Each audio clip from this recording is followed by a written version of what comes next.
যারা কর্মচারীদের সাথে খারাপ আচরণ করে, যারা মানুষের কাছ থেকে শ্রম নিয়ে কাজ করিয়ে টাকা দেয় না, কিয়ামতের দিন তাদের বিরুদ্ধে মামলা দায়ের করবে কে? কে করবে? হাদিসে কুদসি সাক্ষী বিষ্ণু ঈসা ইসলাম বলেন, আল্লাহ তাআলা ফরমান, আনা খাসমুহুম সালাসাতুন আনা খাসমুহুম ইয়াউমাল কিয়ামা। তিন শ্রেণীর ব্যক্তির বিরুদ্ধে আল্লাহ বলেন, আমি নিজেই কিয়ামতের দিন মামলা দায়ের করব। I will be against them in the day of judgment. Three categories of people I will be against them in the day of judgment. তিন শ্রেণীর লোক কিয়ামতের দিন তারা ছাড় পাবে না।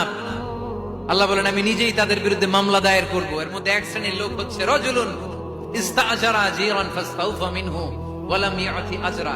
একজন শ্রমিক ভাড়া করে তার কাছ থেকে কাজ নিয়েছে, কিন্তু তার পারিশ্রমিক আদায় করে নাই। এরকম আছে না নাই? দাপট দেখায়। মেহনতি মানুষ, খেটে খাওয়া মানুষ, এদের দোয়া কবুল হয়ে যায়।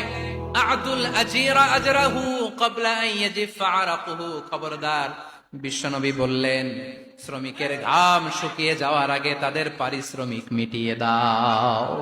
বিশ্বনবীর বিখ্যাত হাদিস, আতুল আজিরা আজরাহু ক্বাবলা আন ইয়াজিফা আরাকুহু।